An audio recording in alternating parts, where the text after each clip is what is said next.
Hey guys, in this video, I will show you how to use stock screener for swing trading in TradingView. Alright, so let's begin. If you've ever felt overwhelmed trying to sort through thousands of stocks, don't worry. By the end of this video, you'll have a clear, repeatable strategy to spot strong opportunities for short-term gains. Let's get started. First, head over to the TradingView and sign into your account.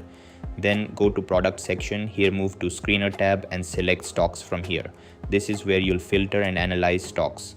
Make sure your screener is set to the US stock market so you're focusing on liquid and widely traded stocks that are ideal for swing trading. Now here's a small but powerful trick. Find the analyst rating column in the screener. This shows how analysts view each stock. Right click on that column and move it to the very front. For this strategy, we're only interested in stocks with a strong buy rating.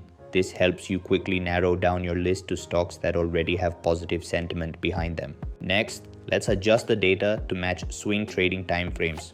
Click on the column settings and change the price change timeframe to 1 week. This gives you a better view of short-term movement instead of daily noise or long-term trends.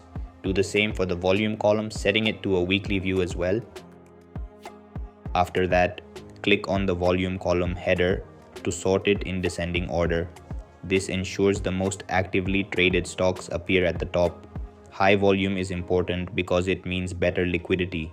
You can enter and exit trades more easily. Now for the key filter. We're looking for stocks that have pulled back slightly during the week, but not too much. Specifically, focus on stocks that are down 5% or less over the past week. This kind of small dip can signal a healthy pullback before a potential move higher, while larger drops might indicate weakness. As you find stocks that match these criteria, click the flag icon next to them to bookmark your picks.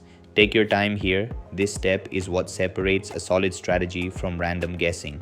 And that's it. This is how you can use stock screener for swing trading in TradingView. That's all for this video. See you in the next one. Thanks.